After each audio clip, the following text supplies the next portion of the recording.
Yeah, one thing that I haven't asked you in a bit, Nathan, you've had a lot of changes, things going on. How's your breeding season going? Are you cycling any of your females right now? Not really. No. I got too much going on where I think I might be taking a year off. Okay.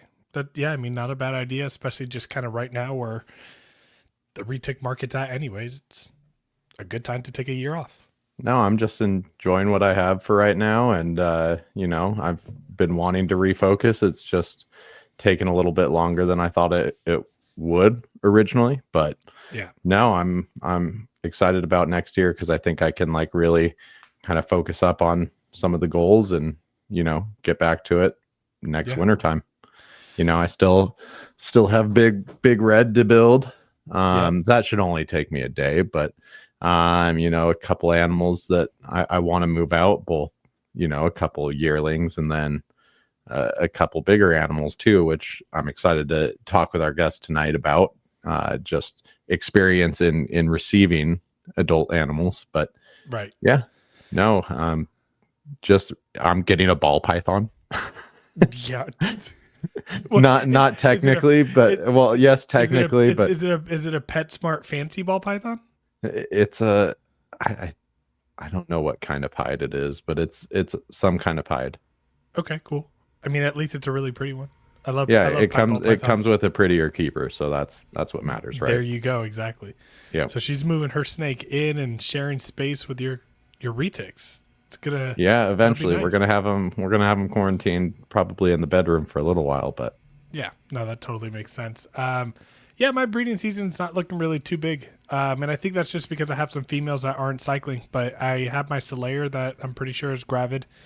But outside of that, I'm probably just looking to cycle 2 or 3 more animals. And they're not all going to go, but I am going to be doing my first green tree python introduction soon.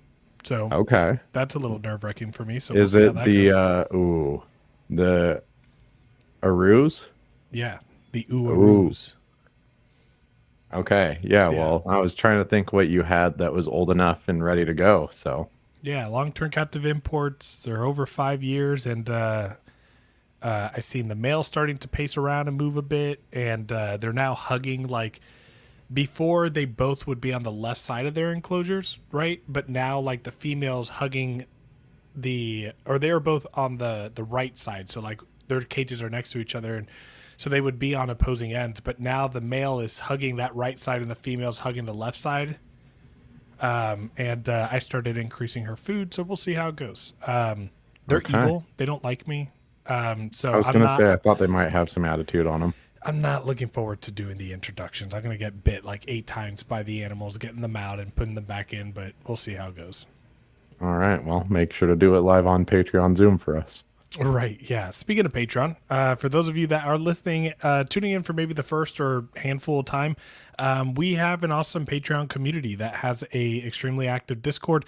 That link is going to be right down below. I'm hoping as well, Nathan, this upcoming January to kind of revamp the Patreon tiers a little bit and get back to doing a lot more of the behind the scenes video of introductions, things like that. Mm-hmm. I'm soon I'm going to be upgrading my phone, but I own my current phone outright, and I think I'm going to keep it just so I can use that just to make the videos, right, and have it just in my garage at all times on a tripod. So yeah, I'm a few years behind myself, so yeah, we'll see. But let's jump into today's topic. So we're going to be talking about buying adult reticulated pythons. If you guys have been searching through Morph Market first and foremost, today I saw something that I saw for the very first time and hopefully the last time. Nathan, there was a snake on there listed for $750, and it said reticulated python. It had the morph, and then it said in quotations, enlarged heart. for $750. I bought one of those back. Right. Right, exactly. But anyways, if you go on Morph Market, you'll see a lot of adult retics out there. I myself have gotten quite a few adult retics. I know Nathan has brought in some adult retics on breeder loads and other situations. Oh, yeah, that's true.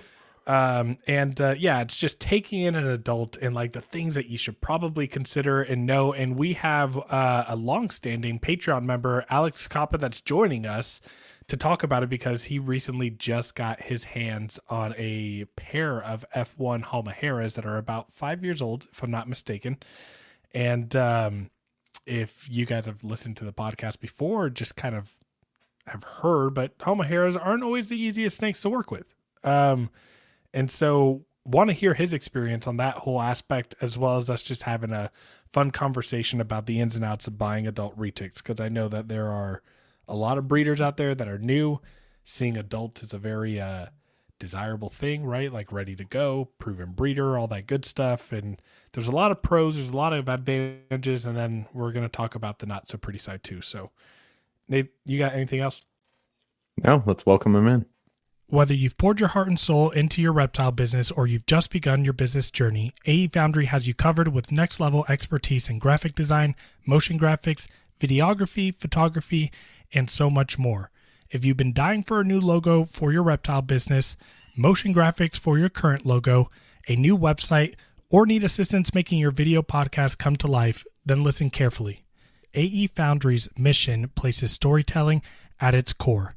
AE Foundry believes that a distinctive story and background are the driving forces that set your brand apart. In today's market, consumers seek more than just products. They crave a connection built on trust with the brands they cherish. AE Foundry is committed to empowering small businesses and fostering authenticity that resonates with their consumers. Reach out to them and let them help you craft a visual narrative that helps establish a genuine and lasting connection with your audience. To contact AE Foundry, email them at aromero@aefoundry.com or on Instagram at AE Foundry. When it comes to housing your retics, trust me, you're going to want an enclosure that will be just as strong and durable as your reticulated python. The Heartland Reptile enclosure is next level tough and will outlive you and your retic by several generations. Heartland Reptile enclosures are designed and manufactured out of powder-coated aluminum to provide the highest quality and longevity available in the reptile enclosure. What makes them even better is they are lighter than your PVC and plastic enclosures out there and are extremely tough. Stop playing around with plastic enclosures for your large constrictors and step up your enclosure game with the Heartland Reptile enclosure. To inquire about one of these enclosures, speak to Jordan himself at Heartland Reptiles on Instagram, Facebook, and on TikTok. Here on TRL, we preach about the importance of using hooks, feeding tongs, and other tools with your reticulated python all the time. Animal Equipment by Stoney not only has all the tools you need for any snake you keep, but they have the absolute best hooks on the market. What sets Animal Equipment by Stoney's hooks apart from the other guys is their polycarbonate hook ends that provide a warm feel that won't disturb or bother your retic, ensuring a positive interaction from the get-go. Since 2008, AE Stoney has been supplying zoos, herpetologists, and other animal professionals with their tools. It's time for you to step your hook game up and buy an AE Stoney hook. To learn more and purchase one of their amazing products, visit aestoney.com. Alex. Good evening, gentlemen. Thank you for having me. Absolutely, man. So yeah, like I was saying earlier, it's cool to see some of the enclosures. We usually get him upstairs during some of our Zoom calls. So or at the restaurant or hotel or bar, yeah, wherever he's working. That's true. Yeah, as well. I've had entered a few Zoom calls in from the bar after hours, just saying hi to you guys while I'm finishing up inventory. That's always a fun night, right? So, but yeah, man, happy to have you on. And if you don't mind, let's jump in and talk about who's Alex and how did you get into, retics, but even before getting into the retics, just kind of what brought you into herpetoculture. So, like a lot of us, ADHD and a lot of time when we were younger. So Yeah, I spent a guilty. lot of I spent a lot of time in the woods as a little kid. Grew up with sisters and all that. So I was like, I'd be running around like mad, all day. Parents let me go. So go find a couple streams, go find a pond, grab some frogs, grab some snakes, see what you can find. And that's truthfully where it started. Between that and Sunday nights watching Steve Irwin, you kind of really start to enjoy reptiles and you start learning about them a lot. Finally got to a point where my dad was like, okay, you really do like these guys. Let's start working into see if you want to keep one. So I think it was 11 or 12 years old, got a rosy boa, end is Nice. history. Yeah. Couple ball pythons, stuff like that. Stopped keeping around 18, kind of got rid of the collection I had. It wasn't anything crazy just because I was living at home, but the way life is, it's kind of hard to take care of a bunch of animals with school. Right. So segue into my mid 20s and I was getting the itch again. And at this point, I was scouring fauna a lot, just like, what am I really, really interested in? And a couple of posts came up, and one of them was a dude in Pennsylvania with a bunch of baby albino tiger retics. And I, you know what, kind of just fell in love and said, well, if I'm going to have one more snake, might as well be a really cool snake that I like. I have a purple tiger sitting behind me that I have a hard time even listing because I love it. Yeah, they're just so pretty. It's a classic. Hold on, I'm gonna pause you right there real quick. That's an animal that you're considering parting with, Nathan? The purple tiger? Yes. Oh, the baby. I thought you were talking about your adult. No. The purple. No. The 75%. Don't get too excited, I was Lucas. like, bro, what? I was no, absolutely not. If that you animal. moved her and you didn't tell me first, No. I would be so upset. I promise you that there is not a day that will happen. Uh-oh. I hit the space bar. Whoops. Yeah, no, not happening anytime soon, nor ever. Okay. Yeah, and that's why Alex jumped off the screen. I was about to end the episode right there. He was about to force quit. He's like, all right, the Retic Lounge is done. We're done. It's over. All right. I'm sorry to interrupt, Alex. I thought Nathan was talking about his adult, and I was about to flip out. Yeah, that was one of your founding animals, wasn't it? Yeah. No, the founding animal. Okay. And she's like the most chill in the collection. She's awesome. Yeah, that one's not going anywhere. No. So, as Lucas said, I worked in restaurants. I was working at this one bar for a little while. What was it? 6 years ago at this point. And I ended up bumping into a gentleman named Travis. He ended up, he did animal shows for educational animal shows. And along with that, he had a PhD and he actually had his own exotic animal rehab. This wasn't just reptiles. This was mammals. There were tons of birds. There was coatis, everything, even domesticated wildlife that needed new homes. So I kind of had an ability to work with a bunch of animals, including monitors, large reptiles, random alligators, which aren't even legal in New Jersey, but luckily because Hamburg is 2 seconds away, sometimes people get something they shouldn't have and decide to give it up. So a lot of these animals ended up in educational shows, which ended up funding the rehab, which was great. But I ended up working for him for a couple years as the reptile guy. So a lot of the people that worked for him were very, very comfortable, but started to specialize. We had one girl that was very, very good with the birds, something that drove me mad just because they are talking constantly and your ears just get buzzy the whole time. Yeah, I grew up with birds. I know what you mean. And I love them. They're awesome. They're fascinating. They're wonderful to work with. But when when you have a giant room that's just tons of birds and they're all talking to each other, it's deafening. And in my teenage years, I used to go to sleep and I would have like phantom bird noises in my ears. Like I would hear them in my head. Yep. And I'd go up to see if they were okay and they're all asleep. And I'm like, you got to be kidding me. Like I literally was hearing them at night. Yep. And then drove me nuts. A little bit. And then they start talking to you. A lot of a couple of the parrots and that we had were trained to speak. So you would randomly hear sentences and they'd start talking to you, tell you to shut up or something. And you're just like, I'm alone in this barn, right? Like, Someone didn't just sneak in on me. So yeah, no, I had the pleasure of working with a ton of different animals. Notably, probably one of my favorites, which is a crazy one, is an African porcupine, because Okay. she was absolutely affectionate, but you had to watch your fingers around her because those teeth were no joke, and those quills could do some serious damage. And Oh there, yeah. there's a barrier in the way, and I'd go around the barn. We had a ton of wallabies, we had dagus, we had skunks, we had ferrets, coatis, kinkajous. I'd go around the barn feeding everybody, but all like the little tiny scraps and stuff at like the end, or like the end of the carrot or something, I just walk by her enclosure, like feed it through the bars, like just like, here you go, like stick my hand over, scratch her head. I'm sure I've actually posted a photo of that in Discord. That's But awesome. just like you scratching them behind the head, and it's just like they like when they're happy, they kind of like shake. They don't purr, but when they shake, their quills kind of like start to like chime, Yeah. and it's very surreal, just sitting there like, oh, you could do a ton of damage, but you're really enjoying this right now, and you're just watching their teeth just like slowly like chomp. And you're like, all right, watch your fingers. So what were some of the notable reptiles you got to work with there? big old Nile monitor, big old Asian water monitor. They had a 30-year-old Burmese python male that was about 16 feet and just bulky.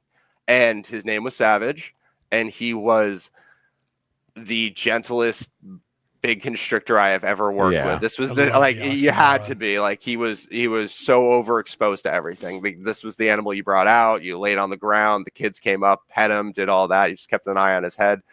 But it was one of those animals that, like, when you had to pick up and carry around, he was big. And I will say one of the craziest times was actually driving back up from Philly with him, and we're on 95 flying north, and it was one of these kind of tubs, so no latches or anything. And he kind of like, I think I put one of the tortoises on top of him, one of the sulcatas, so it's like decent amount of weight. He still popped that over, and like, I literally look over and his head's just sitting on the passenger like headrest, and I'm like, oh, we're pulling over now. I was very fortunate that I've never been pulled over with all the animals in the back of my car, because that was always like something I was worried about. Like, how do I explain that there's just like a ton of exotic animals in the back of your car? It's like, yeah, don't open that box. It's not a good idea. Lucas, you're muted, bud. But oh, jeez. Okay. I was just gonna say, I swear I'm not smuggling anything, officer. Yeah, right. Like, I'm wearing the shirt that says the rescue's name on it, like my name, like the whole thing. Like, I promise I just came from a show like 5 minutes from here. Man. So you ended up getting this this lavender tiger? Or you said that for my first? Yeah, so when you said you wanted to come back and you had that itch for getting a snake, and you ran into, so you jumped in, you got a baby retic. Yes. Okay. Went straight into a baby retic. If you've worked with reptiles before and you're willing, you can certainly grow with a retic. It's one of those things. It's like, it's something that's been said. It's not a wives' tale. It's 100% accurate. If you're calm enough that you understand what this animal is walking into it, you'll be fine. Like, it's a baby, it's still hungry, it's scared of me, yada, yada, yada. But understanding that you're going to have to learn how the animal moves, what its personality is, and how to read it, you can start with a baby and get to the point, by the time it's an adult, the animal, you can manage the animal, you can manage the size. Yeah. So. Yeah. And I mean, once you got that first snake back, where'd you go from there? I ended up... So I ended up moving into a very nice place. It's actually the place we're in right now.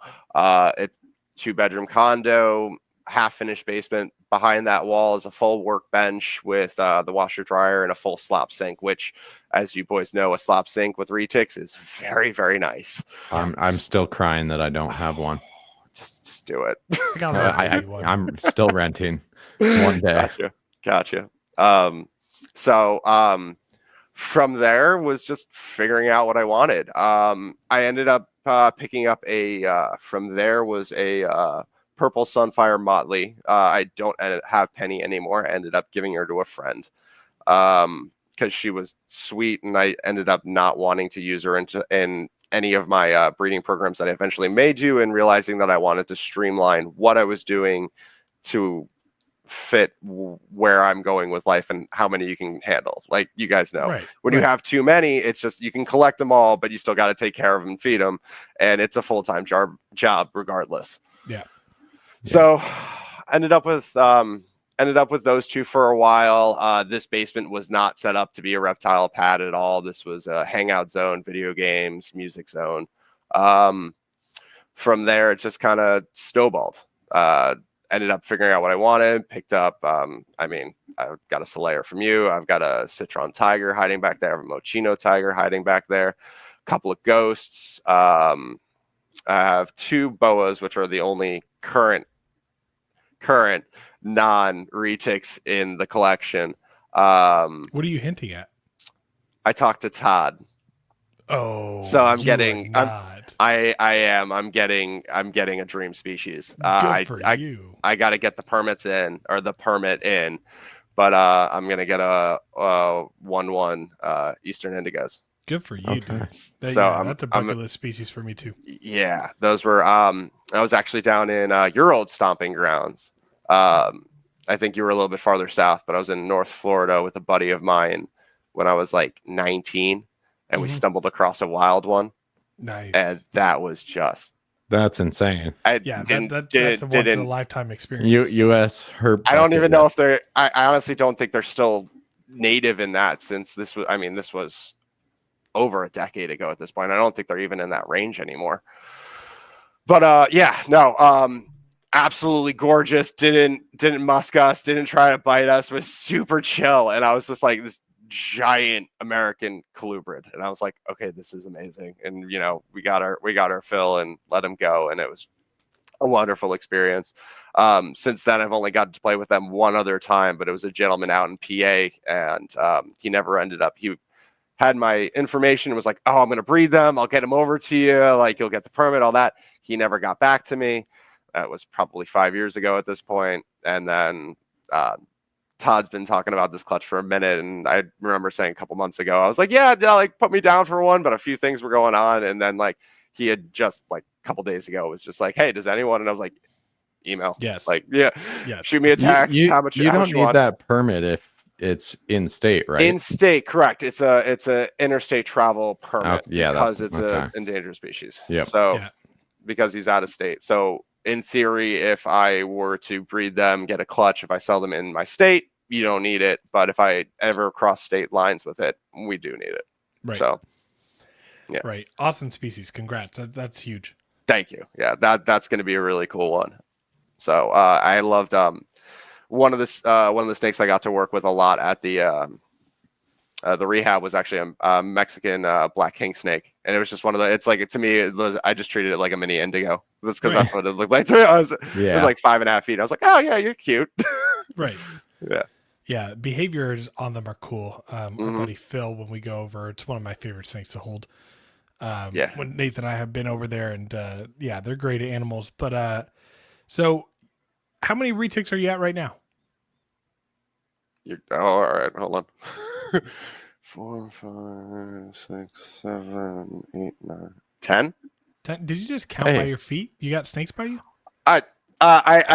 So this is a rack. It's empty, but they're all upstairs in 4x2s, but I'm counting off of what they used to be in here. Gotcha. Okay. So I'm like, wait, hold on. And then, so 10 and then 2 boas.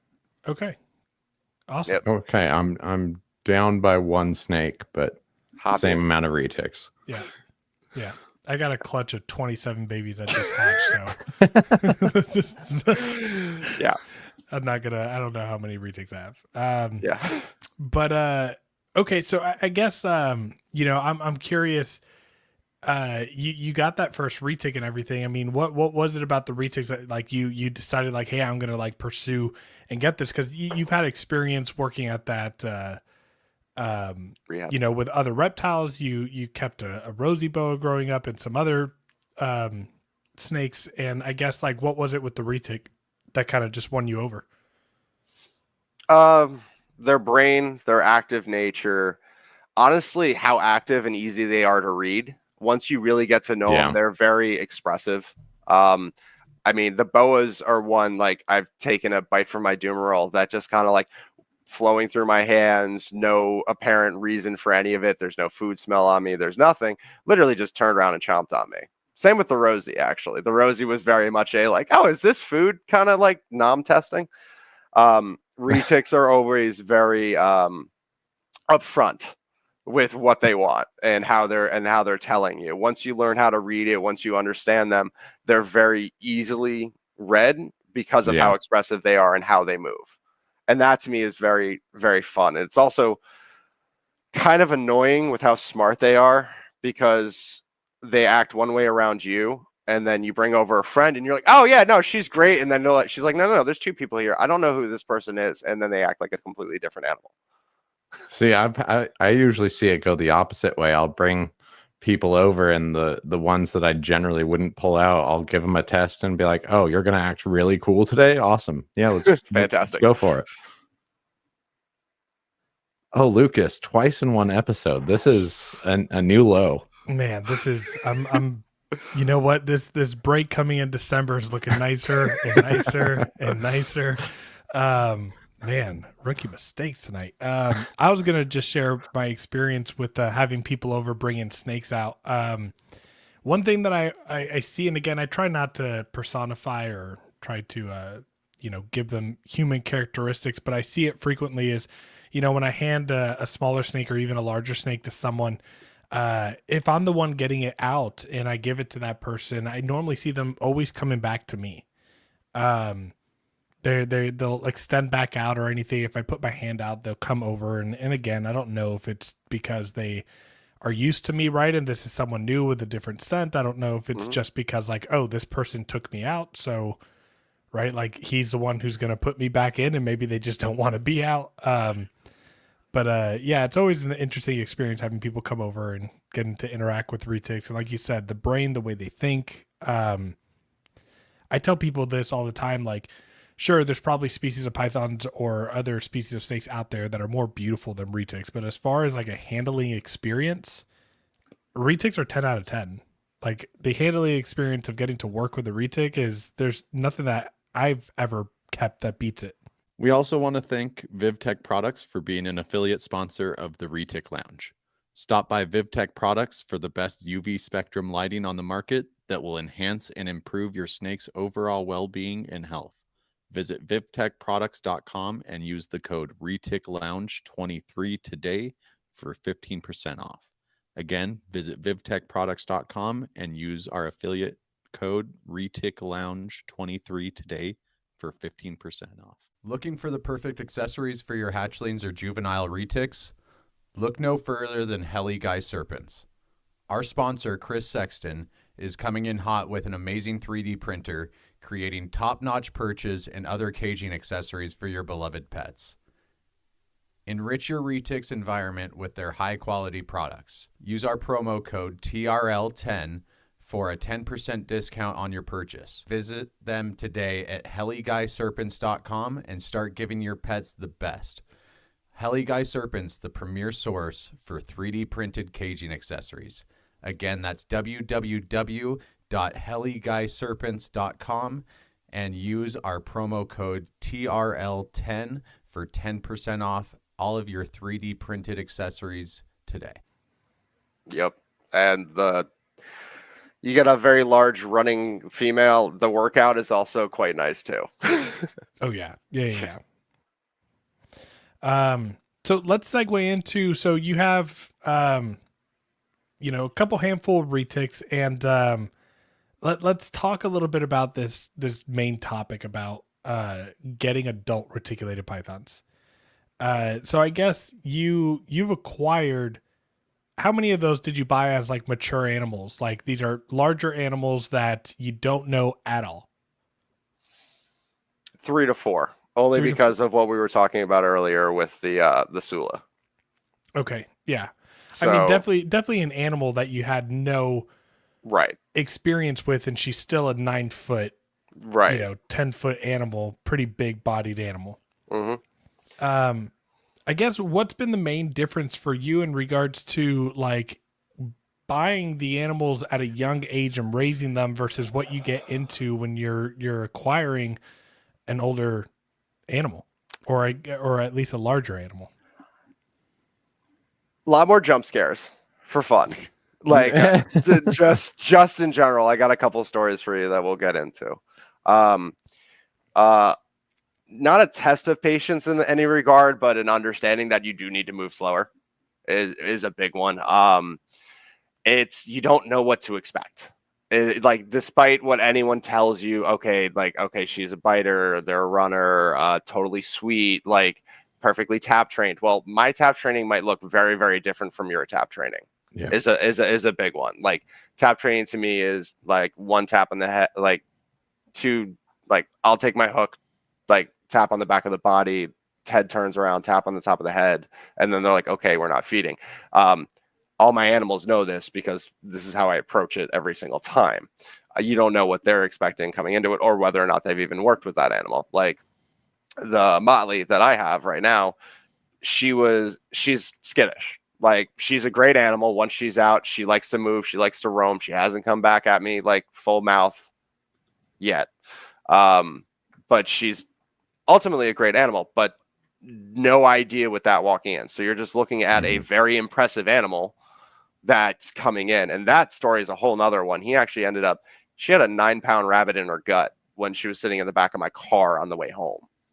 Like that situation. So I'd reached out to this gentleman, and I was like, this is, me with ghosts. I love that bone white head. That purple Motley kind of fits that bill of just being a very, very pretty animal. He had one. She had proven too clutch. Like, I don't even know if I ever plan on breeding her, but she's just a big old beautiful purple Motley. Reached out to him. He ended up falling off the map for a little while, got back in touch with me and was like, oh, if you want her, you can come get her tomorrow.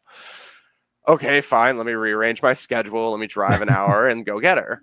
Not a big deal. But he was like, yeah, nope, she's heavy and she ate last night. So I literally I had a clear tote. I didn't really get to no inspection, no nothing. And I'm like, I need to get her warm sooner than later.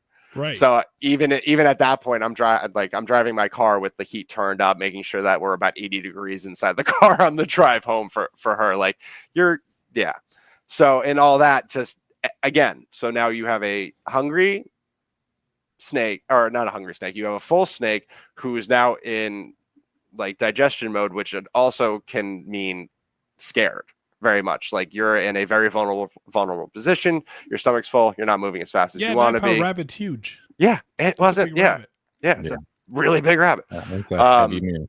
Mm-hmm. So I got her and I brought her in. Life was fine. Enclosure was all set up, ready to go. Heat sources, giant water bowl. We got a hide going. Everything's fine. I'm looking at her like, okay, hold on. So one big thing, tools. We all love our hooks. We all love that. How do you approach an animal that has just eaten, who's large? You don't know her personality at all. And you now have to take her out of a tub and put her in an enclosure by herself. And she's about 16 feet. We just put the entire tub in there. That's the safest option. I just literally, so I took the top off. I got a real good look at her. There was a clear side tote from Lowe's. So I was able to get a good look at her. She didn't look like she had any sort of mites. Head looked good, mouth looked good, eyes looked clear, body weight looked fantastic. Threw her in the enclosure, took the top off, put the entire thing in, and just closed the door. Because at this point, you're doing the whole let them settle in thing. So we all know with dogs, it's 3 days is like when you adopt a dog, right? It's 3, 3, and 3. Have you guys heard this one before? I have not. So when you adopt a dog, 3 days. Sweet. Yeah. So 3 days is to get them to relax. 3 weeks is for them to like, feel at home. 3 months is your dog. Like at this point, the dog feels like they're at home. They're officially like, okay, I live here. This is my family and everything. So that's the rule of threes with that.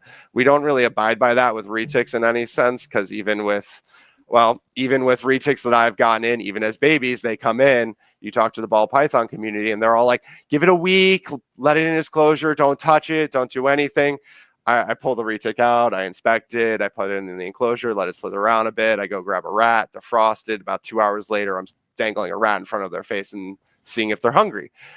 I have yet to have a retic say no to food the second they've come home. Someone was giving me crap because I feed my retics within the first couple days of getting them in my collection. They're like, why aren't you letting them, decompress? They just shipped, they did all that. And I'm like, if retics, the best way to let them settle is you feed them a big meal when you get them, and then you leave them alone for a week. Like, let it digest, let it do its thing.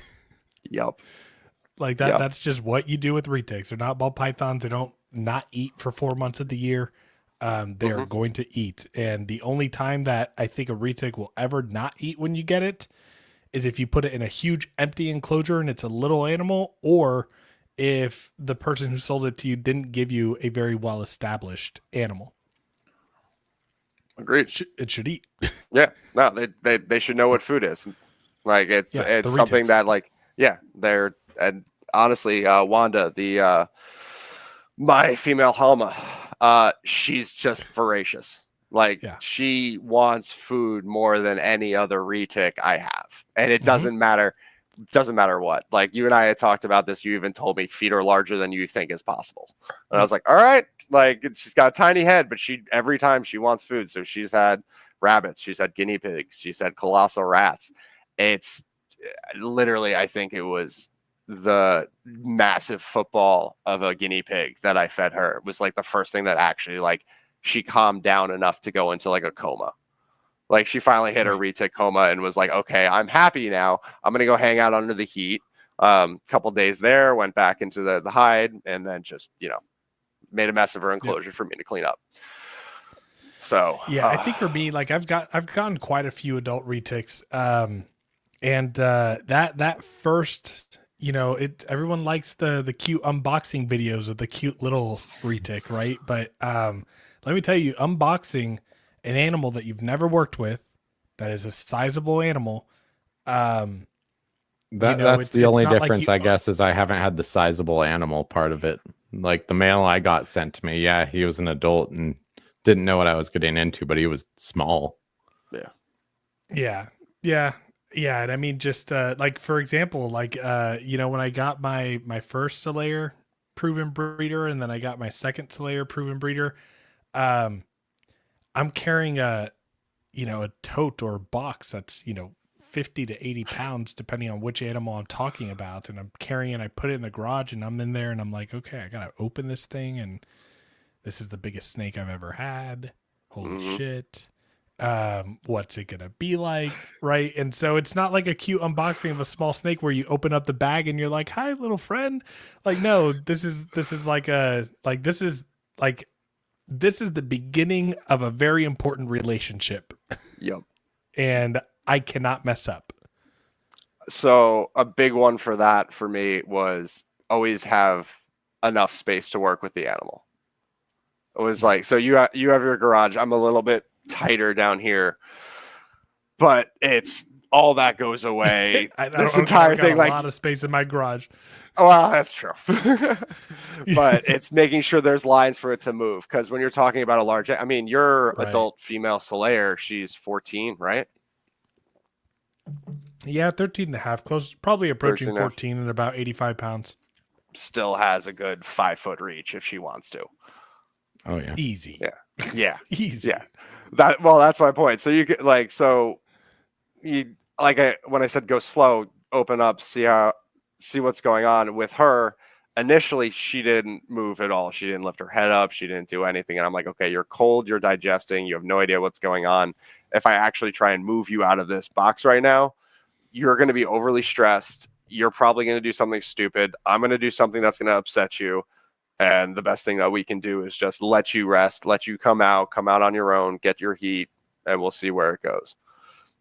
And I think that's when you're talking about working with animals, because this was something with the rehab too. We had a bunch of no retics ever came into the rehab. I did work with a lot of very large berms during that time period because people just, I mean, they're great, but like they get massive. Like the body weight on them at full it's like I fool around with these guys solo with those. That's way too much body weight to really like mess with on your own. But even that. Yeah. So, but with them too, it's like you're talking, we're two people moving slow, trying to figure out this animal. It's attempting to be like, one thing that I can say that I would like to kind of let people know is you need to think about where that animal's brain is at while you're interacting with them, while you're moving, like on the fly. What are they thinking about? Like, we all know, we work with retics enough. They turn at you, they start looking at you. It's like, okay, you're hungry, you're scared, you're defensive, you're happy. What's going on? Everyone talks about tongue flicks, head location, S shape on the neck, posture, pupil size. Yep. Like, what are they looking at? How's their movement? How's their tracking? Are they frozen? Are they just stopped dead? That's the scariest. I had a berm that did that. I don't like that. Yeah, when they're stopped dead, there no tongue flicks, no nothing, side eye, like not looking at you from the front, looking at you from the side. That is one of the scariest positions I've ever been with a very, very large animal. And I was very happy that I had a lot of space to back up in that situation, because that's one they can run, they can turn, and they haven't made up their mind yet. Because when they're looking at you and they've made up their decision and they said, okay, let's go. You know what's about to happen. You can adjust accordingly.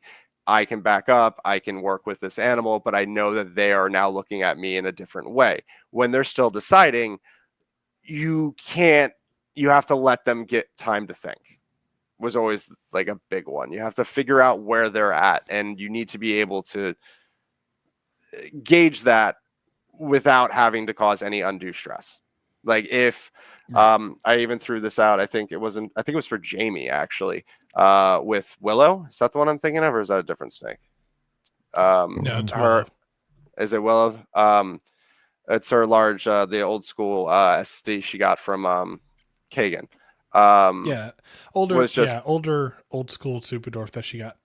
It was just like, it was one of the first times that I actually had to get her out. Was she came out just fine. I got her into the tote just fine. Life was good. She was soaking fine. Cleaned up the enclosure because she had just gotten rid of the rabbit. Put everything back together. Got her out of that tote, and she was ready to run. She didn't want anything to do with me. She didn't want me to hold her. She didn't want to attack me or anything, but she just wanted to be left alone. Dove right underneath the 8-foot enclosures, and there's a photo floating around somewhere of like 6 feet of her butt just hanging out from the side over here, just like, okay, she's gone. So now you have a 16-foot retic underneath an enclosure, but it's, do you fight them or do you let them go and then let them relax and let them come out on their own?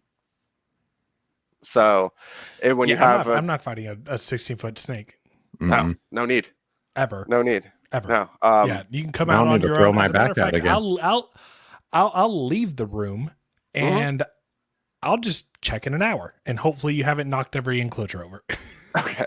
Well, that is the beautiful part of having a fully dedicated space. Unfortunately, I can't do that. My cat's litter box is actually through those doors in the back. There's a little kitty door. So I have a double door setup up top where like I close them all right now, especially I don't want the dog and cat running down here while we're talking. But this area is pretty much open full time. So that's kind of a like, okay, close the door. Okay, take a deep breath. Come on back down. But then, so she came out of there, wandered around, and then she ended up, like I said, so this thing's empty. They're just full on shelf, just snuck her way in there. And I'm like, okay, so now we need to pull you out of here, which is a, nice little tub size, and get you into there, which was fun. But that's slow and steady. That she fit in there. That's amazing. I was, and she. The other thing too was she just curled up, and she was in the back end of this, which was insane. But then she just kind of had her head right here, and which is like, it wasn't like the stereotypical like perched retic looking for food thing where she would have it draped down. Yeah, it was not like roosting. it's not roosting. Good call. It was like I'm sitting in my hide and I'm not sure what's going on out yet, so my nose is just pointed out so I can like sort of see. So she did that one on me, and I'm like, I'm not getting you out of there. Man, I'm curious. So I mean, I guess generally speaking, just we're talking right now about just like that first couple interactions of like the respect, having space. You don't know what you're getting into the animal. For me, when I open up their box, right, I open up that bag and I use the hook in my hand to kind of try to just expose them as much as possible, and I wait for them to have that first movement out.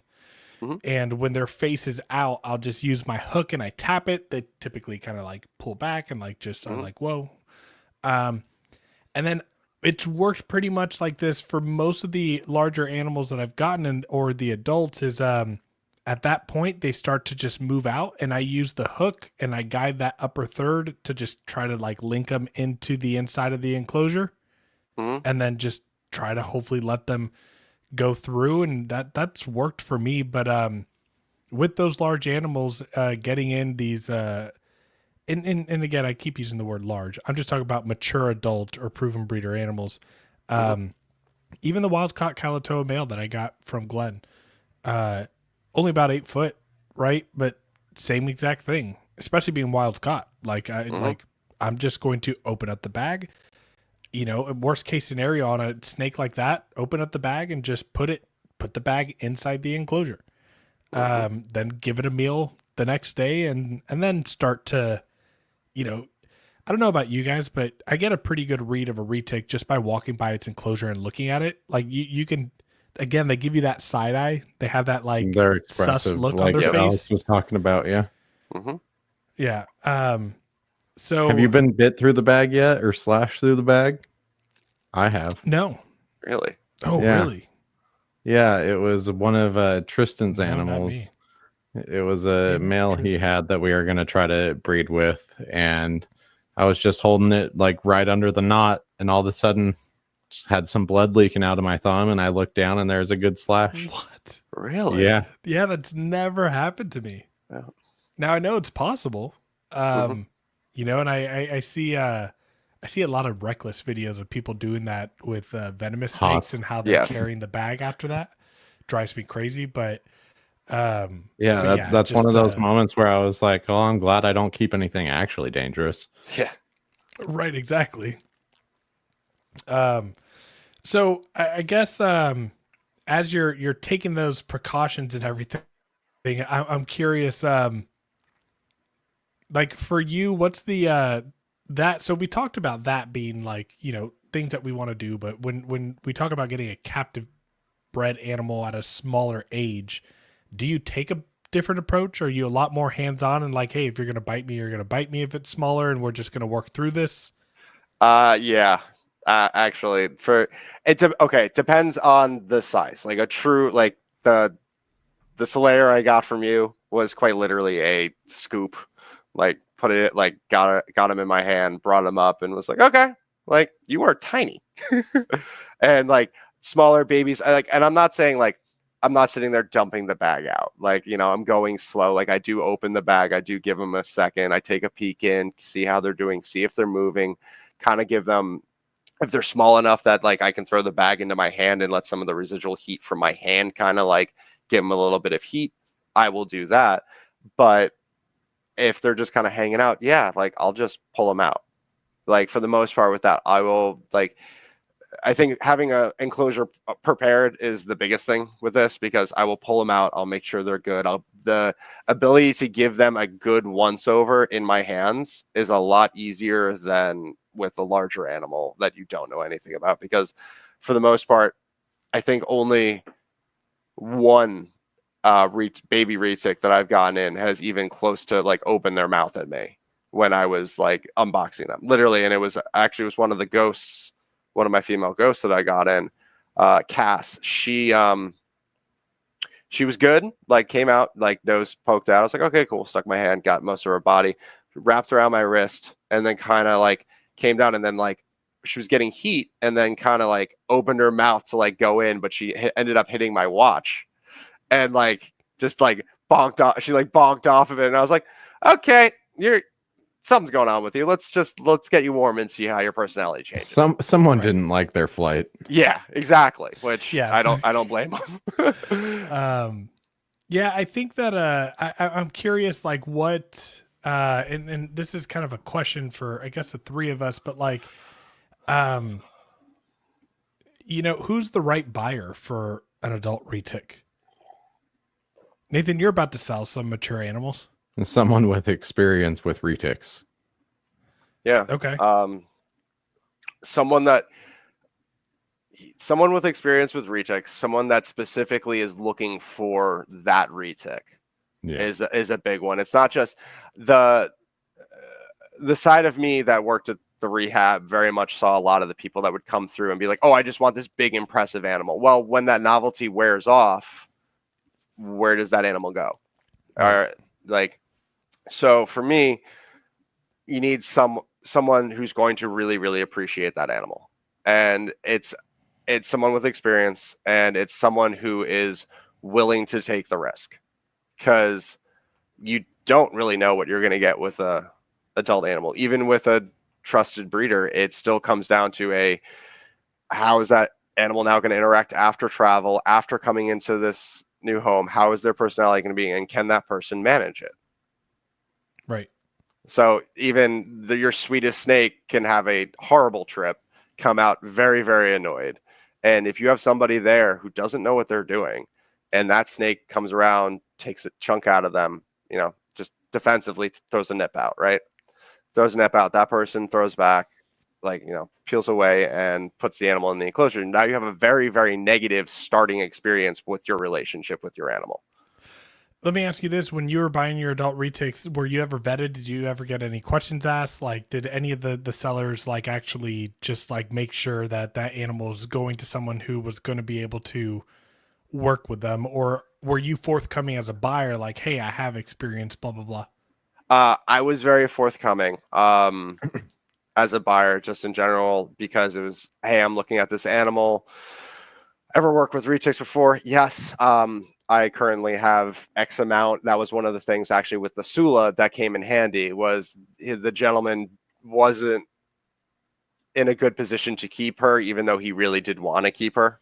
So he was like, okay, do you have experience and all that and kind of that? And I'm like, I've got a F1 set of Homaharas, a bunch of other retics. She's going to go into an 8x3 pretty much the second she gets here. I will say there was probably more on my end. I know this is not your typical, but there was probably more legwork on my end, hitting up Weston and finding out that this girl was over at Paul Lucas, and this was in fact one of the Sulas from that clutch. Right, having to make sure that you're getting a Sula. Yes, yeah. Like is this the correct animal? Did you sell this animal over here? Yes. Okay, cool. And then now with the Motley, it was kind of just initially it was meet me at the expo kind of situation, and then that didn't end up panning out, and then I ended up just picking her up. So it wasn't real. I didn't really get vetted. It's kind of they're not, when you start talking about adult retics that are not the newest or flashiest of morphs, they're not the most expensive animals. And a lot of people that are getting rid of them are literally just trying to get them out of their collection, off their chests. I will say not everybody in this situation, but I think that a decent amount of them, because she ultimately was not that expensive, and he just wanted to get rid of her. Unfortunately, it was definitely my gain in something that I wanted, but that was something specific. Yeah. So. Yeah, I just did a quick search right now on Morph Market to look at reticulated pythons to see if I could see any larger adult animals. I mean, I'm looking at quite a few animals that are already just in the first 3 pages, 9 foot plus. Mm-hmm. And how many of them are under $600? Only one. One of them here is Okay. 800. It's a male tiger mocha. Okay. But I mean, I've seen large animals as cheap as $250, $300. Yeah. Oh yeah, I've seen them at the shows too. hmm So Oh, it's yeah. making sure they go to somebody who actually wants to take care of them and appreciate them beyond just being a really large animal that's cool. Yeah, and unfortunately, that's not the reality of just the adult retic market, right? A lot of people are ready to move out their collection, and they're just kind of like, okay, whoever just like hits me up and is willing to pay the price, the sticker price, then I'll, maybe they're like, do you keep retics? Yeah, okay, right. Do you have any experience with a large constrictor? Oh, BCI. Okay, cool.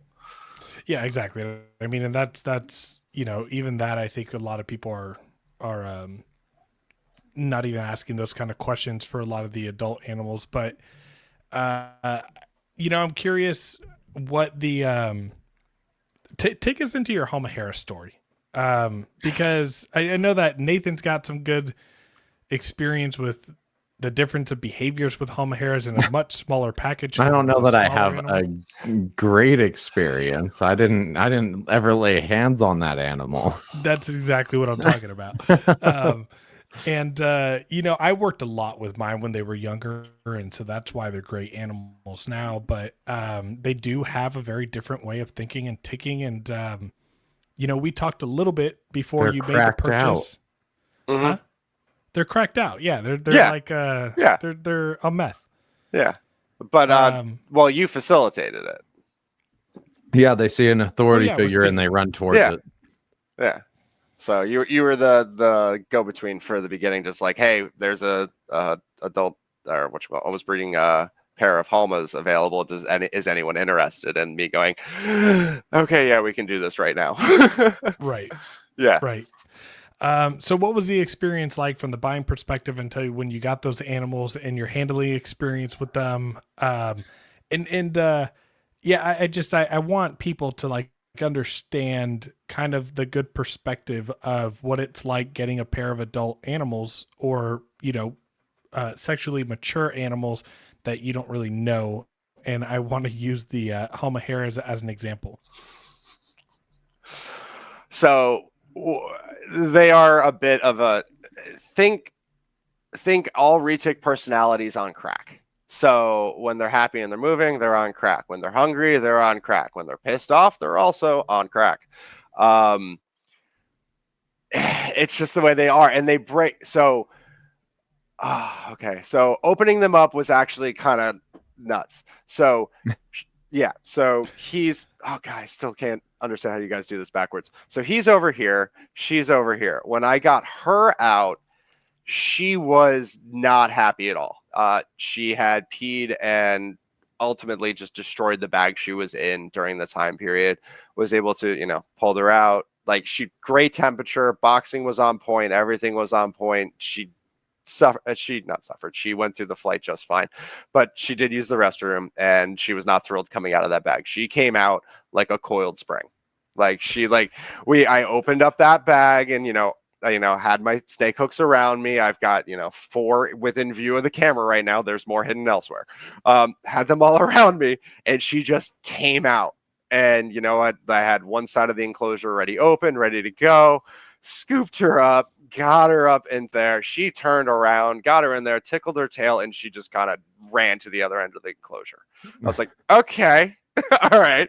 There was no lead time in that. Like in some situations, you're like, okay, let's see where we're going. No lead time, straight out. Okay, we're doing this. Cool. Yeah, booking it, just ready to go. And she was the first one I did. So now I'm like, okay, adrenaline's up. We're good. She's locked up. Okay, let's do the mail now.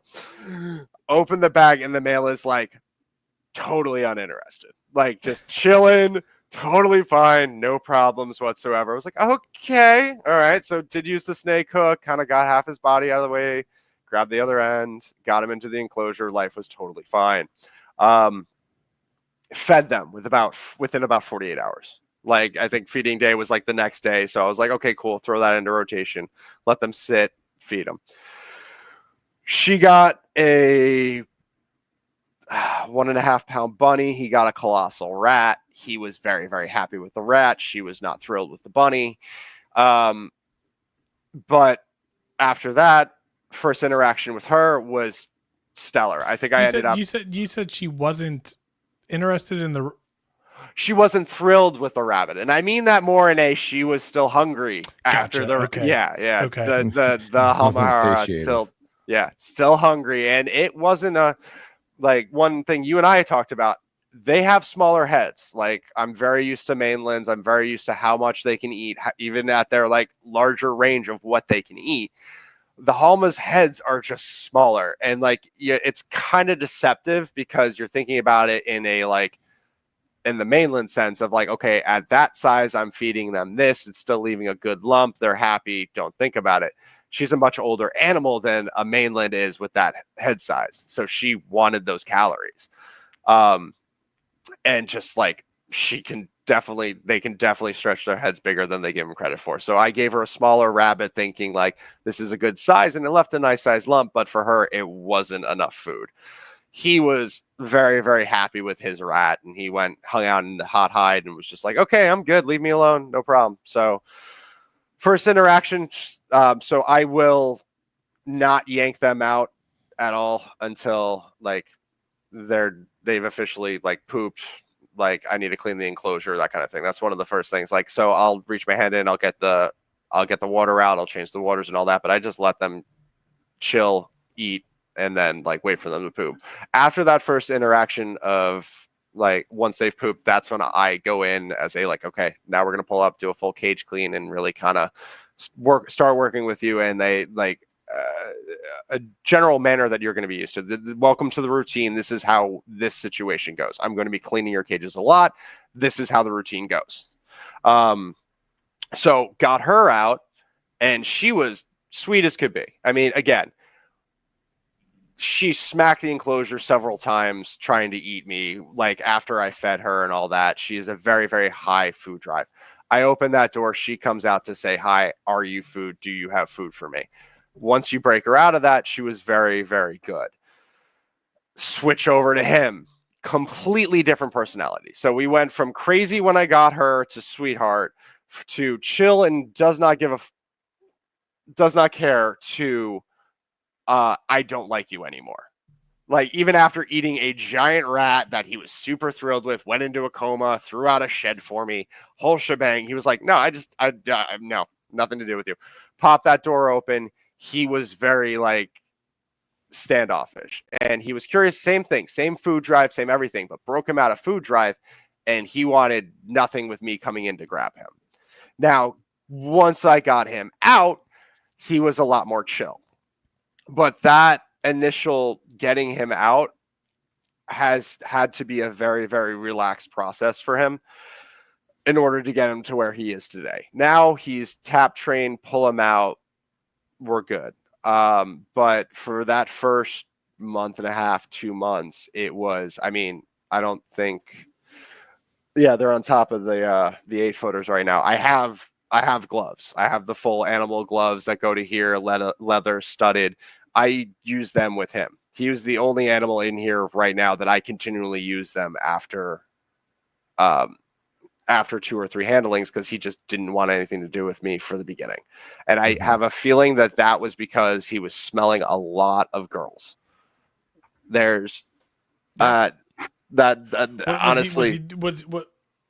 he didn't arch. He didn't like, not the arching, but there, I don't know how to describe it. There's a male body.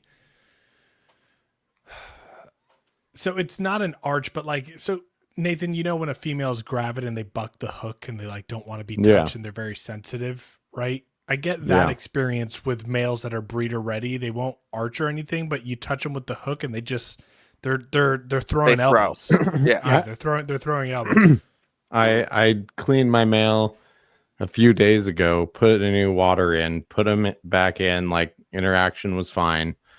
And like I'm finish up cleaning the rest of the enclosures, and all of a sudden I just hear like something thrash around in his cage, and I look and he had like bucked his water. So I sat there watching to see if he'd arch at all, but nope, He just decided that Just you know to be an asshole. screw the He was in water a bad bowl for a mood. second. Yeah, Yeah. I think know, because I was in the room, but Yeah, one of my favorite, like one of the most easygoing snakes that I have in my collection is my male ternate Vision. Vision has always been a sweetheart. He's always been this type of like even like an ambassador animal. Like I've always been comfortable with people holding him, and he's a phenomenal animal. And this year and this breeding season, he he's been a sexually mature animal for 2.5 years already in my possession. But this was the first year where not me, not James, not Sean, we did not enjoy getting him out, man. He would he'd throw his coils at us. He would just like, we'd put it back in the enclosure and he'd touch his water bowl and just freaking fling it. I can't tell you how many times I put fresh water in there and then have to go and grab it because it's empty because he freaking is pushing it all over the place. Really weird behavior change. yeah, I mean, it's just that time of year, especially with the collection. I mean, even the collection I have, like, there's enough girls in the room that, you know, give a couple good meals, and those boys are going to start acting up. Mm-hmm. Yeah. So I don't know if that's what you experienced with that male, if he was throwing coils or if he was throwing those elbows, or if it was more of just like he definitely would buck. he would buck he would always buck the hook. That was like the first thing. Like again, so touch his body, touch his head. He would always buck the hook when it hit his body. I like most people enjoy annoying the hell out of my retics as I'm putting them back in the enclosure by tickling their tail and stuff like that. With him, had him in a nice long soak, all that. Let him run around for a little bit, put him back in, and he was sniffing. Like, so I kind of just let him go. He's still on the small side where I don't mind scooping him up and just kind of going with him. But he was sniffing out the girl side of the room, and he like when I put him back in, like I tickled his ass, and he literally just like slammed his entire body across the enclosure. Like he was just like, "Don't touch me," and I was like, "Okay, all right." And I just assumed that he was just annoyed with me at that point because I was putting him back in his enclosure. But that definitely could have been hormones that kicked over. Yeah. I stopped doing the tail tickling unless it's a snake that is a very chill one, and just like taking their sweet time. But only just because that sensitivity that they like. I try to always, again, like you end a handling session and the idea of like ending it on a good note. I have some animals that, you tickle their tail and they kind of just like really quickly just put it in. I have other ones where you do that and they just start bolting. Like it terrifies them. Okay. So I just stopped doing it in general because I was creating anxious behavior from them by doing that just because I was being a little bit impatient. Makes sense. Yeah. But there's still a few snakes that I do it. And but the home hairs that you have now, I guess like, how do you feel when you get an adult retic? Do you ever get to a place where you feel like you're at with your younger ones that you've raised? Or is there still always I feel like that also is in part with their personality as well. Okay. So how do I put it? I have some because I also have a couple of animals that I started with that are not like Mochino tiger. I have, she doesn't like me. Like, I don't know. I've fed her, clean her, water her, take her out, all that. I've had her for years. She's still not my biggest fan, and that's fine. I still love her. She's still pretty. She still probably wants me dead. It all depends, I think, on personality. I have my other one, my Tiger Citron. She's chill as all get out. Like, it's one of those ones of like, I had her. She wasn't quite a baby when I got her. She was probably 6 foot. But I've worked with her for so long. Like, I trust her more than almost any other animal in this room right now. If I'm gonna, bring friends over, she's the first one that comes out. I got to a point where like there are things that I trust them to do and not to do. in a sense, but like I don't know if I would fully vet them out just yet. But also, to be honest, it's only been, I mean, with the larger animals, we're still on like about the year mark. So after a couple years, that may very well change. But right now, it's not the complacent, relaxed state that I can get with some of my other animals that I've had for much, much longer, or have had since they were younger. Because even like you've seen the good sides, you've seen the bad sides, but those experiences had to happen. With the adults, they're not happening at the same time or the same time frame. Like, so, or with the same person. Correct. Right. Like, I mean, there's the good and bad times with other people that you have zero like understanding of what that relationship looks like. All right. So, I mean, we're going to segue into a quick story.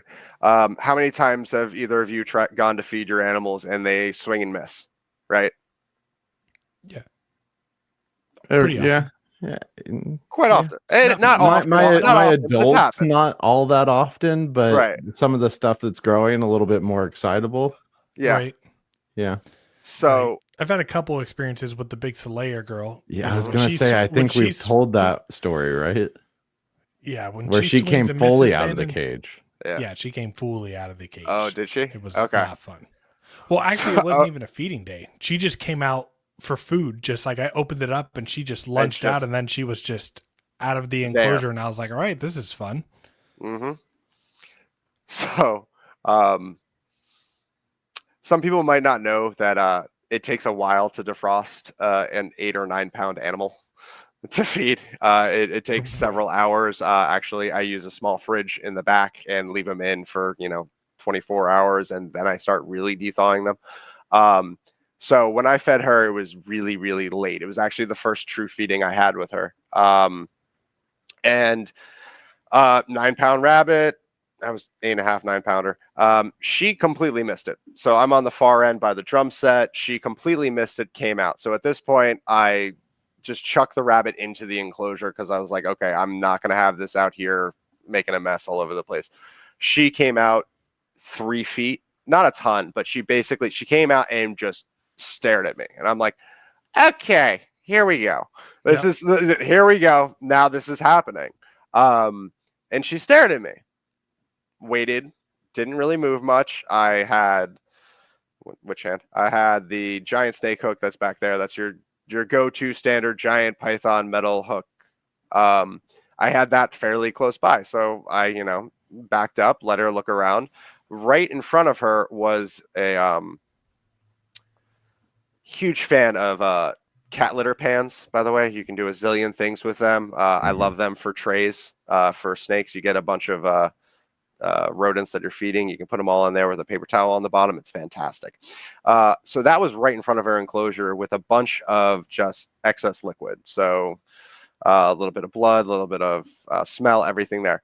She stuck her tongue out and then went straight down and just stuck. So now I'm staring at a 16-foot animal whose nose is directly in some defrosted water.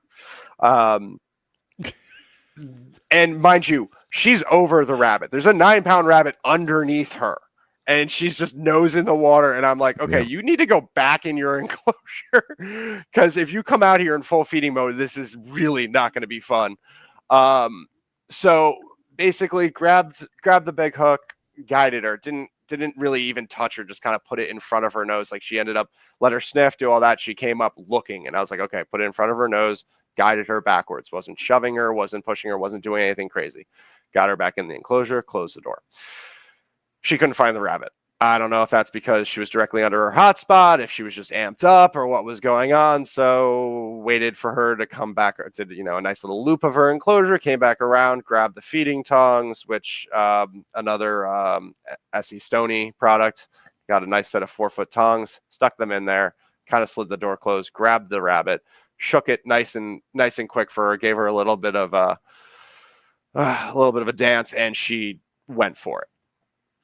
Perfect. But that it took a while to get there, but we got there. Yeah, exactly. But sitting there, it was more of a, if retics, if I suddenly started moving very, very fast during any of that, she Oh, would yeah. have keyed into the movement. Your food. Yeah, 100%. Yeah. So that's working with adult animals where it's you don't know what you're walking into. So it's the confidence and knowing that they are going to do what they're going to do, but you being confident enough to be decisive with your movements. Right. Like you have to, like at that point, I'm looking at her. She thinks everything's food. I'm been hanging a rabbit in front of her. She's been smelling me feeding everyone else in here because their food takes a lot less time to defrost than hers. Right. So that's one of those situations of if that happens with a 4-foot retic, it's not a big deal. Like, they missed it and they came out. Cool. You're out of your enclosure this far. You can maybe go this far. And if you mistake me for food, it's not going to be a bad day. That's a bad day. Right. Yeah. No, absolutely. I'm curious when it comes to like buying an adult retic, is there a world where like, I guess any of the adult retics that you've bought, were any of them bought in the mindset of like, oh, it's a pet, or was it always with the idea of breeding? And I guess I ask because for my personal experience, if I'm buying an adult animal or a proven breeder, or I'm getting a sexually mature animal in, it's generally for a breeding project. It's something that I'm, bringing in. But like Nathan, do you ever picture yourself like getting an adult retic because it's like not part of a breeding plan, but just like a beautiful snake that you want as a pet? The only way I could ever do that is if I like totally gave up on wanting to breed, I guess. But yeah, no, I mean, I don't see that happening. So I could see you maybe getting like a cow, right? yeah, But that's you what would I'm breed saying. it, Like you if would I breed if I it, but if I was like, screw this, I'm getting out, just like, we see those impulse leaving the hobby things all the time.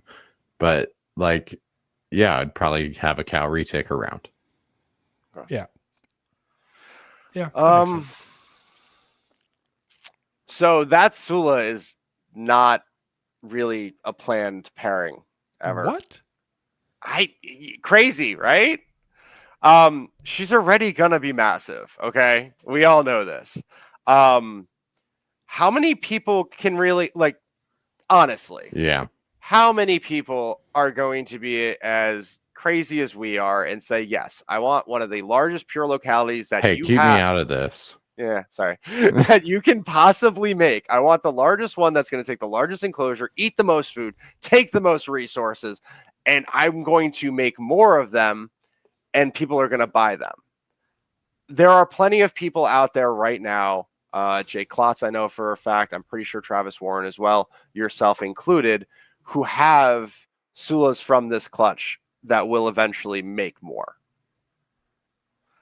If it comes to a point, right, there's a lot of guys that are better at breeding than I am because, frankly, I've never had a clutch of retics. There are better people to do that than myself. The Halmaharas are going to happen for me as probably one of my first clutches. They are in tune going to be part of another breeding set that I want to do to make a gene look better for me. So that's my personal segue. The Motley, I might do one with her, but for the most part, she's also a pet. She's just gorgeous. She's one of those like purple Motleys to me. Did you get her as a pet, or was she originally going to be kind of a breeder and then like the direction changed? Flip that. I got her as a pet and said, maybe Motley might look good in this. We'll think about it later on. Because that was one of the, it's just one of those things. I think like I threw a photo of. You need to take your male Halmahera to her now. 50% Motley purple. I mean, okay. You're making the first Motley Halmaheras, and they're 100% het purple, and Halmahera with purple. Psh. Okay, yeah, but okay, yes. However, the retic market's not hot right now. It's not. It's not. So yes, agreed. However, I don't have the space to really do a ton of holdbacks. So the holdbacks that I'm going to keep are going to be for personal goals, but also like I would want it, like I don't want to have to worry about them coming back or finding out that something bad happened to them. Right. Yeah. Like that's a big responsibility thing for me. Like, yeah. And trust me, I know it weighs on you both as well. But it's just one of those things of like, I'm going to produce the clutches that I want to produce. So whatever animals I put out, I know will be good, but I don't know if I don't know what the call is for that. How many people do you honestly think are going to be that interested in 50% Halmas that are motley head purple? With the purple involved, I mean, I think that they're not going to drive like a pretty penny, right? And then that comes up with a whole subset of ethical issues that come up in terms of people buying them. And I mean, selling a retic in general is an ethical dilemma if you are a good person, right? Like you need to consider who is buying the animal, and whatnot. I would venture to say that, a lot of the newer localities, and what I mean by newer is starting to become more popularized, right? Like Halmaheras and Ternates and Madu and Karampas. And I think every, even old, just incomplete dominant that's been in the country for 20, 30 years, all of those are going to start to look appealing, because what we're seeing is a bunch of like B grade looking animals that we've got a bunch of mutts. Yeah, that these localities are going to make them look phenomenal, and people are going to fall in love with the simplicity of animals again, I think. So I can't tell you that the market would be super high for them, but I also know that there are people out there that are waiting for those kind of animals. If I was working heavily, or if I really liked Clark strain, right, and I liked Clark strain albinos a lot, or even any T positive like Indo, it's a no brainer that if I want to make the best looking version of those T positive albinos, you got to use Halmahera, you got to use Ternate, you got to use something with a lot of thick blacks. And so right, I think that the demand for those things are starting to go up, but just right now with the economy in general, a lot of people say the retic market is bad. I mean, yes and no. It depends like what people are selling, but and then if you look across reptiles in general and snakes, everyone is feeling it. There's a reason why ball python people are selling racks and racks and racks of snakes. I mean, we talked about it with Des last week. Yeah. About food prices just going up, running the rodent facility, and operating costs, and CO2 costs, all that stuff. And I know that people don't like to hear this, but like, again, you're going to have indigos. Yeah. Right? Those are snake eaters. Yeah. And if you are ethically putting down production, right, with the intentions of it being feeder food, there's people that don't like that, but at the end of the day, if you're doing it with that intentionality, but also to kind of hold some animals back and progress a project, right? I mean, it's no different than mass producing rodents and just like producing them, and then they're born, and then it's like, here's a gas chamber. Of course. Right. No, I've one of the I love my wife. The fact that she allows me to do all this with very little oversight is absolutely amazing. But she put her foot down at raising meat rabbits. For sure. Yeah, that was kind of her. And I think you boys know this. She's got ferrets upstairs. We also have a dog. We have a cat. Like fur lovers. Small. Yes, there's nothing wrong with furry animals, but yeah, no. So rabbits are not cheap. We feed large animals. I thought about massively doing that because that would make a very nice little dent in the budget for retic food. Like rabbit kits are some of my favorite starter meals for like young animals. Yep. And you can have 3 does and a buck and basically be able to, I'm on a few different meat rabbit forums where I'm just curious as to like what the numbers look like. I could produce enough to feed this entire collection with 4 animals. Like, and I'm going to keep it fairly small.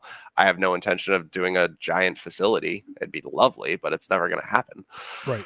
Yeah. So, I know we're getting away from the topic of adult retics, but I'm curious, like, you, with what you are working with right now, like what are your breeding plans and your goals, and like what is it that you are focusing on and wanting to produce?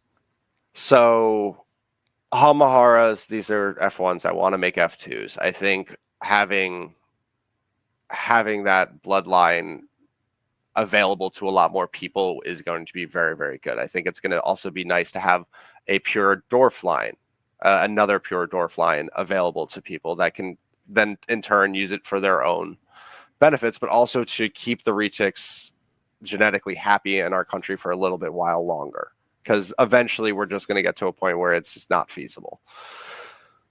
But eventually. Yeah, I mean, I can argue. I don't think that's going to happen even for the next 100 years. Yeah. But I think that if we don't actually, if we don't keep bloodlines properly documented and actually doing pure pairings and being able to say, okay, no, we still have some wild caught from here, being able to do that. Okay, it's gonna, okay. You're talking about like making sure that we have locality animals that are Right. pure. Okay. Right. I thought we were talking about inbreeding depression. No, not yet. But being able to say we still have F1s, F2s, and being able to hold out those bloodlines for a little while longer so that we can keep keep the entire genetic community healthy with it, I think is fairly important. So I'm going to take the Halmas to a few different. Honestly, I'm just more interested in working them into Ghost. I think Ghost is going to benefit really, really well from them. Purple would also benefit really well now that you're mentioning it. But that's kind of a big one for me. So the pure locality in that sense is probably going to be my first true pairing and going for my first breeding, and then hopefully taking it into Ghost and seeing where that goes.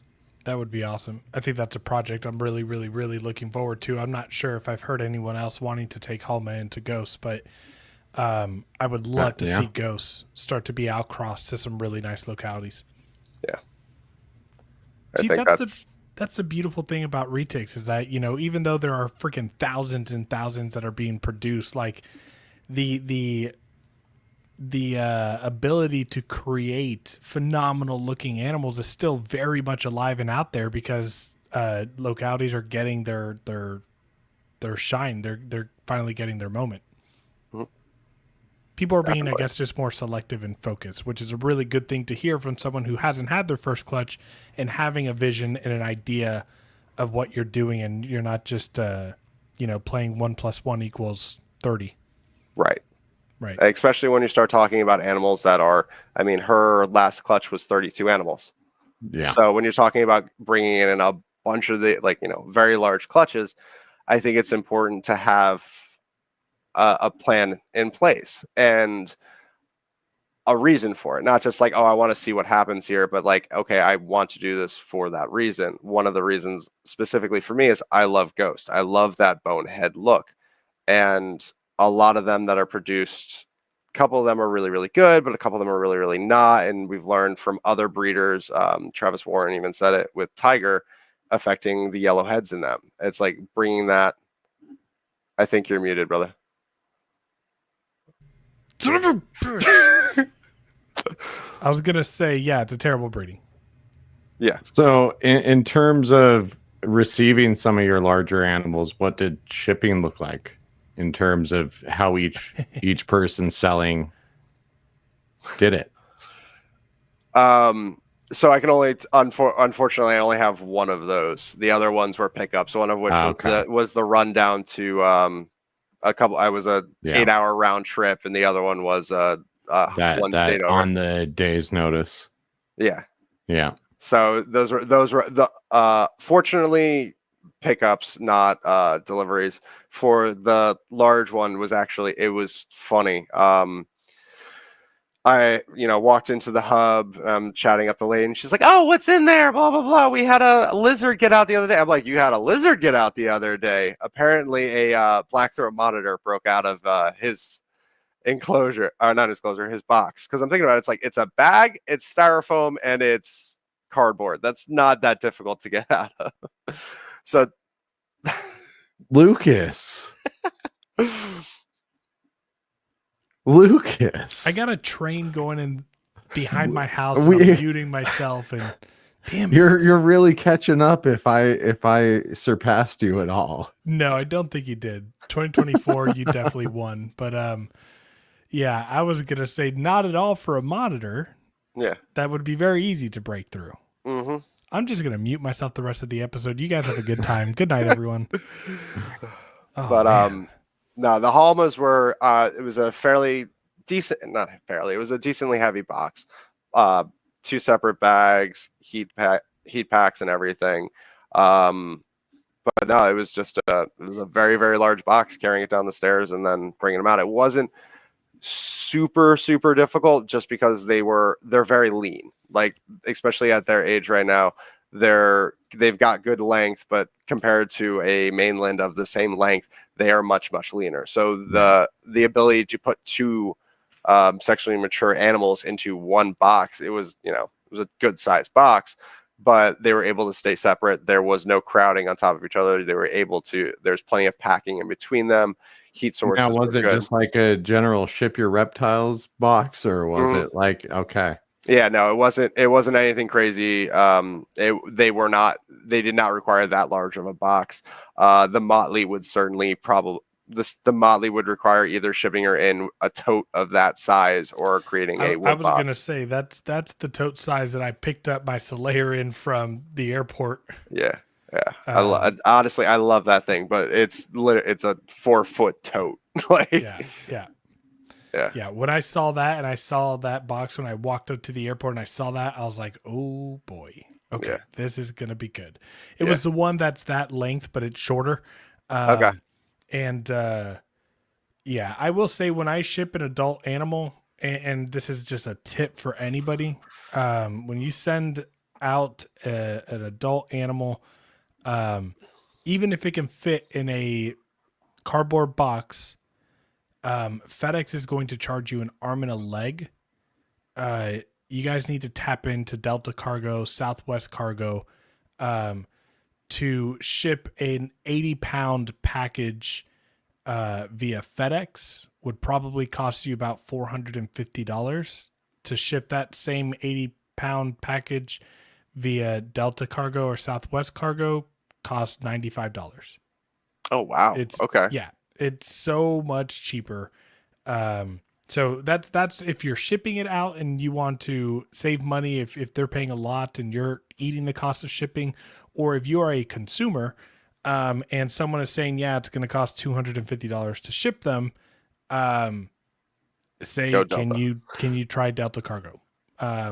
Some people are comfortable doing it, others aren't. It's it's a breeze. It's not a hard experience, but Awesome. anyways, rant over.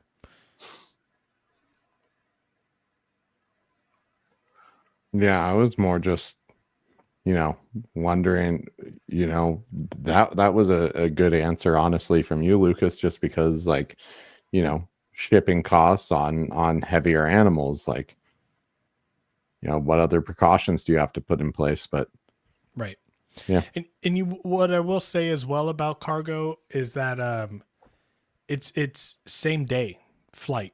Like there's no, so like you go and you drop it off at 5 a.m, it catches the first flight at 6:20 and it lands to them sometimes by noon.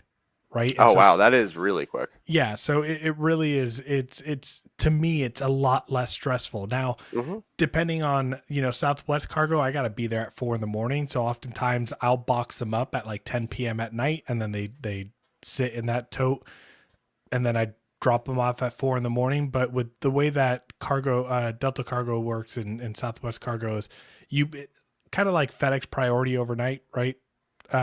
They do theirs. It's next flight, right? So it's next flight delivery. So you go there and they're like, yeah, the next flight leaves at 6:20. you have to drop it off like 2.5 hours before the flight. It gets on that flight, and the flight, you can find direct flights, or sometimes there's one layover, but I think the longest I've ever had a snake ship that same day, I think it was like a total of like 6 or 7 hours.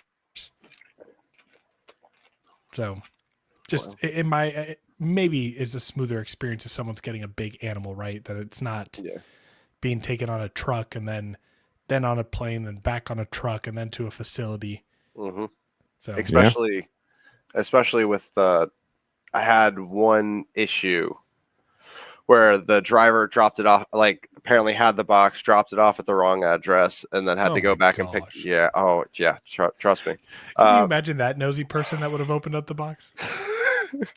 Oh God, that was I had a huge. It was the one day I'm sitting at work. I got the notification that all the rabbits and rats are sitting on my front porch, and I'm like, today would be the perfect day to have a porch pirate. Right. It's like, of all the things, like, someone steals the snake food, go for it. I want to see their face when they open that up. Like that YouTuber who did like the glitter bombs with all the cameras and stuff. Right. Just if only there were a camera, you could see that reaction. Open it up, just sleeves of dead rats and rabbits. I'll send Des a little like camera to put inside of a box, and I'll do that thing where the next time she suspects a retribution box is going out. Exactly. Or if I just want to send to a coworker, like I'll put in the order and I'll be like, hey, place this camera inside this box. Oh, that's rude. Yeah, I mean, I'm trying to think of anything else really to touch on the idea of like buying an adult reticulated python. I think there's a lot of pros and advantages when it comes from a breeding standpoint, right? You're getting an animal that's closer to being established. And then, at the end of the day, if people are locality fiends like me, or just fans of localities, or need a locality to enhance their projects, pure localities are not very easy to come by. And so if you are looking for a specific locality and one happens to come up and it's an adult, I'm the type of person that's like, if you got the money, you don't pass on it, because you don't know when the opportunity is going to come again. There's just a lot of considerations that you just have to keep into account with getting an adult. And that's that you don't have the luxury to be able to raise it as a baby. You're getting an animal that already has a history with other people that you don't know. And for many cases, you don't know how many hands the animal has already exchanged or crossed. You don't know how it's being fed, how it's being caged or housed. And so, how many potentially bad experiences that animal's had over its lifetime. Right. So it's kind of just like, and I'm a firm believer with retics, especially because of their intelligence. You can reverse, you can build a trusting relationship, and you can, the interactions can change. I mean, I see it with the adults I get, just when they're in my care for a year, and then after that year mark, you start to see some big differences of behavior changing. And, but yeah, you just don't know what you're getting into, and that could be potentially dangerous. Yeah. And not fun. Like a 16-foot snake missing its rabbit and taking a cruise around.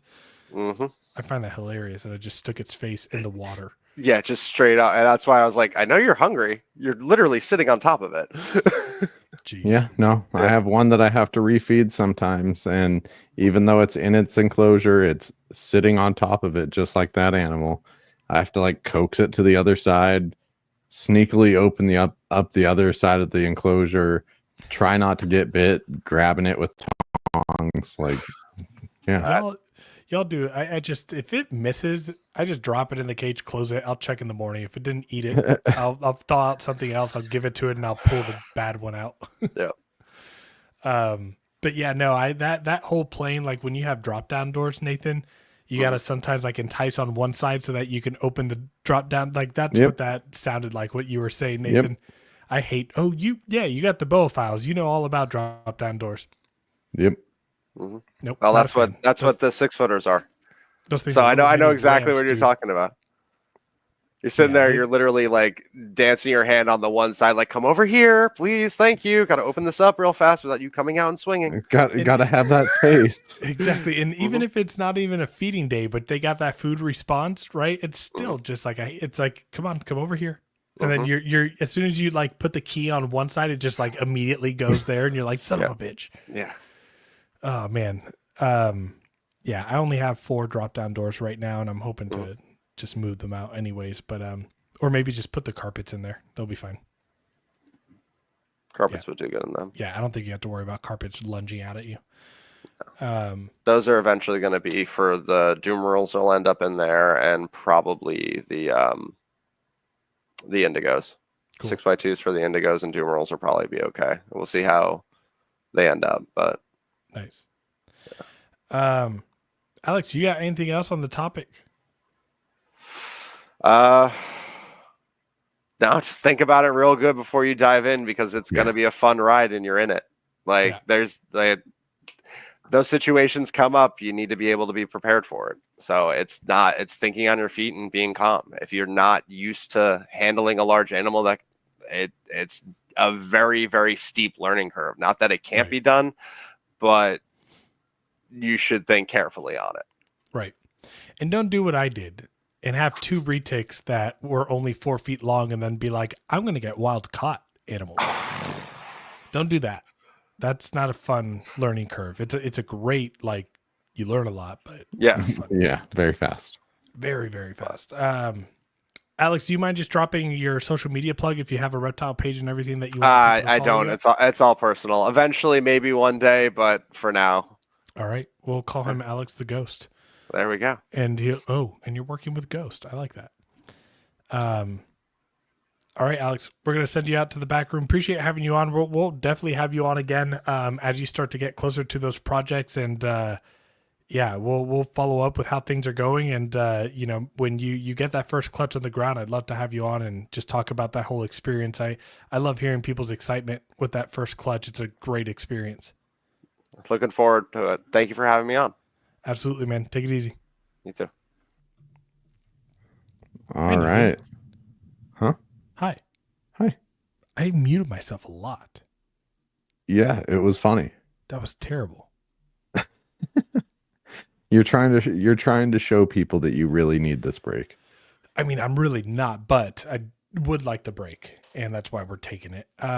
Is next week Thanksgiving? Yes, next right. Thursday. We should probably do our book club next week. Yeah. That'll probably be a good episode 121, and we'll record it early in the week. That'll be the last one, right? No, one more after that. I think. Maybe not. Nope. Wait. No. When is this coming out? That would release in December. Oh, yeah, you're true. So we'll end it off with the book club. Yeah. Sweet. All right, everyone. Thanks for tuning in. Nate, you got anything else before we wrap up? Ooh. No. No. Not this Great. time. Not this time. Yeah, nothing juicy at the hour 40 mark, but look forward to the book club. Let's see what chapter we're on before we go. Actually, while you're doing that, we forgot to give our freaking Cold-Blooded Cafe plug. Ooh, So for those of you listening, still listening, shop with Cold-Blooded Cafe. Use our code Reptile Lounge 24, 20% off, and get yourself a nice little discount. They're going to be having some Black Friday sales soon. Use that code. That'll probably get you some more discounts. And we appreciate Des and Chris over at Cold-Blooded Cafe for the support that they're giving the Reptile Lounge Network. And Shame. So it's captive husbandry, which is fun for me because the animal that I produced is in that chapter. So yeah, and what I love about that chapter is Glenn kind of wrote it in like the ideal standard of captive husbandry, and he goes into like general stuff, but then goes into like ideal of what we should be striving for. So I'm excited to jump in. Me too. All right, guys, one more for the end of the year. We'll see you next week. Take it easy.